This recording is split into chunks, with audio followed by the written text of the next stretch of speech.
There's always something to celebrate, daughter, I replied. Especially when the masks start to fall off. She smiled, still not understanding. The special guest arrived a few minutes later. Ethan. And who is this? Kendra asked, annoyed. A family friend, I said. He's been a great help to me lately. Ethan greeted her courteously and sat down next to me. The atmosphere was thick. Darius tried to break the ice with small talk, but the tension could be cut with a knife. We began to eat between bites and stares. I waited for the right moment.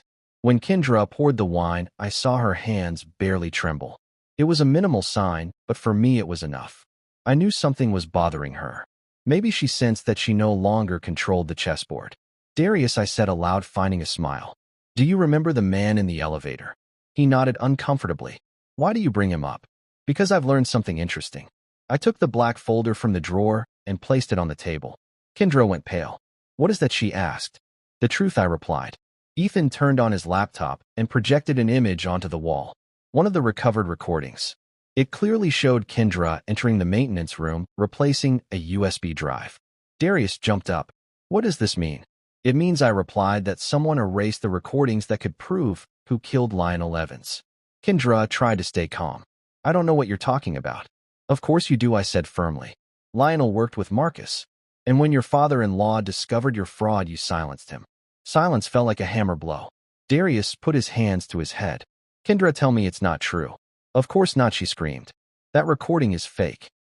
Ethan looked at her without blinking. It might be if I didn't also have the financial files she modified and the transfers made in her name. Kendra lost all color. She tried to stand up, but Darius stopped her. What did you do, Kendra? She didn't answer. She just started crying, covering her face with her hands. I watched her in silence. I felt neither relief nor triumph, only a deep sadness. I had loved this woman like a daughter, and she had given me poison in return. But justice, though delayed, always arrives. The living room phone suddenly rang. Ethan answered and handed it to me. For you, ma'am. On the other end, an unknown voice said, It's done. The file has been delivered. She won't be leaving the country. I hung up without saying a word. Kendra looked at me terrified. What did you do? Nothing you don't deserve, I replied. I just returned the favor you gave me in the elevator. Darius, in shock, fell back into his chair. Kendra started screaming at him that everything was a lie, that I was manipulating her, that he would lose everything. But he was no longer listening to her. He just kept repeating, You killed him. You killed him. She collapsed crying. And at that moment, I knew it was over. That night, when the officers took her away, the entire building came out into the hallway. No one said anything. They just watched as the woman in the red dress was led down the stairs in handcuffs. Ethan approached me and said, Did you do the right thing, ma'am? No, I replied. I did what was necessary. When they closed the door and silence returned, I looked up at the ceiling at the cameras and whispered, Thank you, Lionel. Because even though I never saw him again, I understood that he was the first piece in a plan that began long before I knew it. 3 days passed since the night of the dinner. 3 days in which I didn't sleep, didn't eat, and barely spoke to anyone. The building, previously full of whispers, now seemed to breathe in silence. No one mentioned Kendra's name. No one dared. But her shadow was still there, floating in the air like a perfume that wouldn't fade. Darius didn't come home. I understood. He needed time to digest that the woman he had shared a decade with had been capable of so much. And I, though I didn't say it aloud, also needed to process that the person who had hurt me the most was still alive and wanted to see me. The call came one afternoon when the sky was turning gray. Is this Ms. Aller Sterling? A firm voice asked on the other end. Yes. Inmate Kendra Reed is requesting a visit from you. She is in preventative custody. See me for what? She says she has something to confess to you. For a moment, I thought about refusing. I owed her nothing, but something inside me urged me to accept. Maybe I needed to hear her say it. Maybe deep down, I wanted to look the monster in the eye and confirm that she had indeed been human once. The detention center smelled of dampness and disinfectant. The echo of the metal doors mingled with the distant murmur of the guards. When they guided me to the visiting room, I saw her behind the glass. Pale, disheveled, without makeup. Her gaze, once arrogant, was now an empty pit. For a second, I felt pity. Just 1 second. Thank you for coming, she said, picking up the phone. I didn't come for you, Kendra, I replied. I came for the truth. She lowered her gaze and took a deep breath. I didn't kill Lionel, she said suddenly. I stayed silent. What? Listen to me. I didn't kill him. And you expect me to believe that? It was Darius.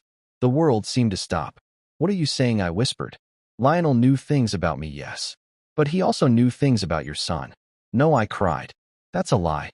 No, your son panicked. He thought that if Lionel spoke, the whole family would be stained. He confronted him in the elevator. They fought. The blow was harder than he expected. I arrived afterward. I was paralyzed. Why invent that now? Because it doesn't suit me to go down alone, she replied, looking at me with a chilling glint in her eyes. The guard knocked on the door, but I asked for a few more minutes.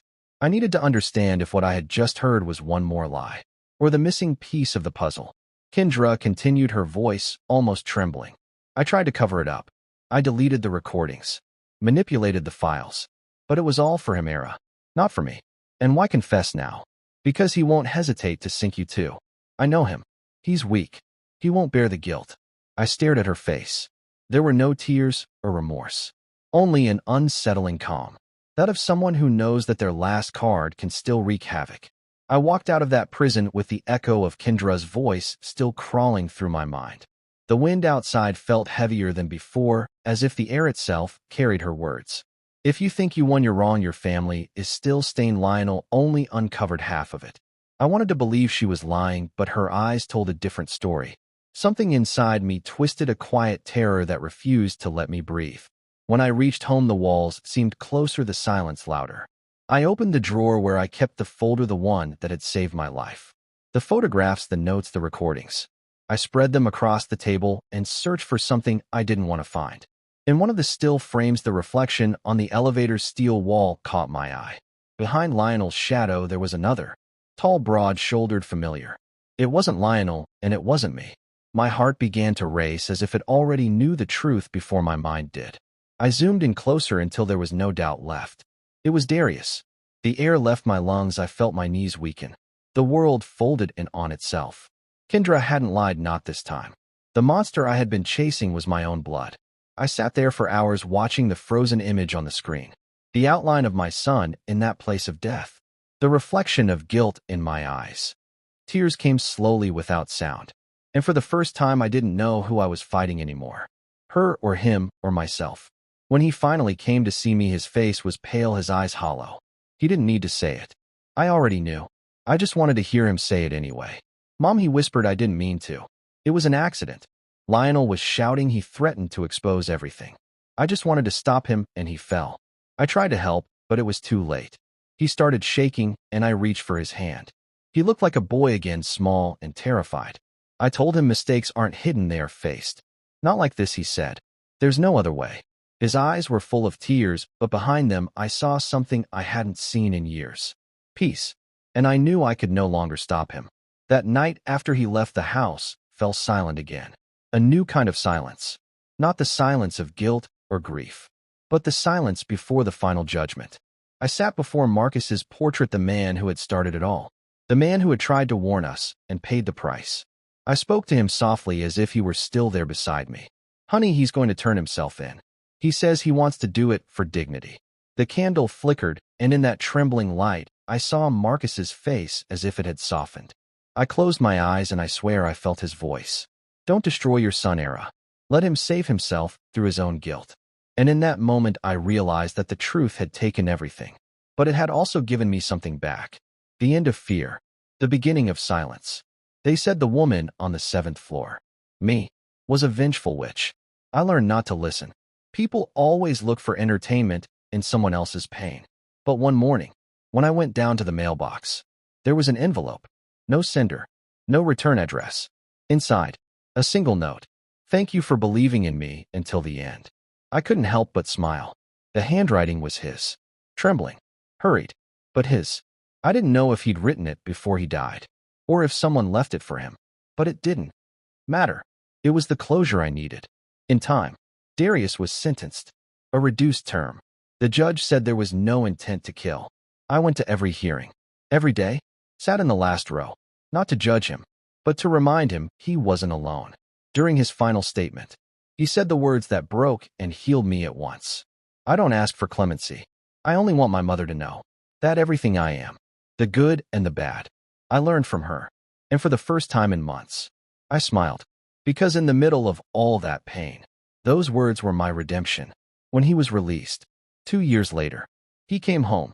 He had aged, but his eyes carried light again. We hugged for a long time. No past, no explanations. Forgiveness had stopped being a word and had become a place where we could finally breathe. What will you do now? I asked. Leave, he said. Start again. But this time without lies. Kendra filed for divorce from prison, and for the first time, I let her name pass through my lips. Without anger. As Darius left, I watched him walk down the hallway. The same way he did the night he turned himself in. Only this time, he wasn't running. He was walking toward life. Months passed. The building changed. The shadows that once lived in the walls gave way to laughter. New neighbors. Flowers in the windows. Children playing in the hallways. I went out again. I touched the soil with my hands. I watched sunsets without guilt. One afternoon, while pruning the roses, a young woman approached me. Are you Miss Sterling? Yes. I'm Lionel Evans's daughter. I froze. My father talked about you, she said softly. He said that if anything happened to him, I should come and thank you. Thank me? Yes. He said you represented what he never had. A clean conscience. Her voice trembled.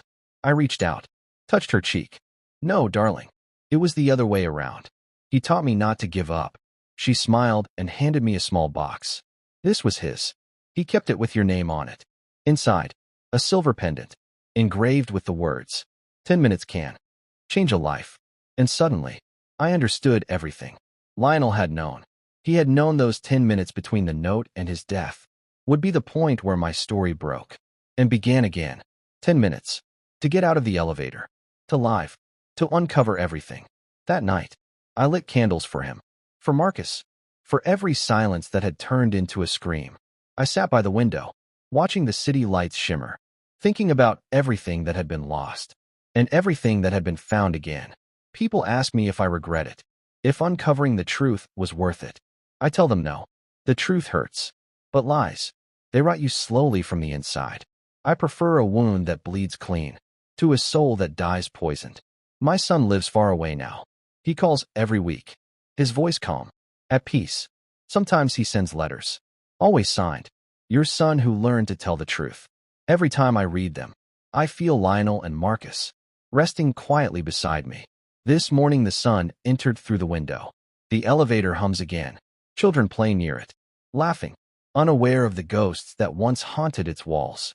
I watch them from my balcony, a warm cup of tea between my hands, thinking that maybe life is just an elevator, going up and down, carrying us through moments we believe will last forever, until someone leaves us a note. That changes everything. I smile, close my eyes, and whisper, thank you, Lionel. Thank you, Marcus. Thank you, life. Because 10 minutes later, I understood that it's not about how much pain we can bear, but about how much love we can preserve. After losing everything, they say when a woman reaches a certain age, she no longer fears anything. That's not true. She simply learns to fear differently. Not the pain, not the loneliness, but the forgetting of who she once was. I, Era Sterling, walked through the darkest corridor a mother can face. I saw a good man die. I found betrayal within my own home. And I learned that love, the kind we believe eternal, can also become a weapon when used without mercy. For years I thought life had taken too much. But now I see. It was only returning what mattered most. The truth, even when it burns. Freedom, even when it costs time. Peace, even when it arrives in silence. Forgiveness does not mean forgetting. It means remembering, without letting the memory destroy you. And when that day comes, when you can look back without hate, then life finally smiles back at you. Sometimes at night, I wake and stare out the window. The building sleeps. The elevator light flickers softly, and I feel them there. Lionel, Marcus, watching over me, perhaps smiling too, knowing their sacrifice wasn't in vain. My son writes every week.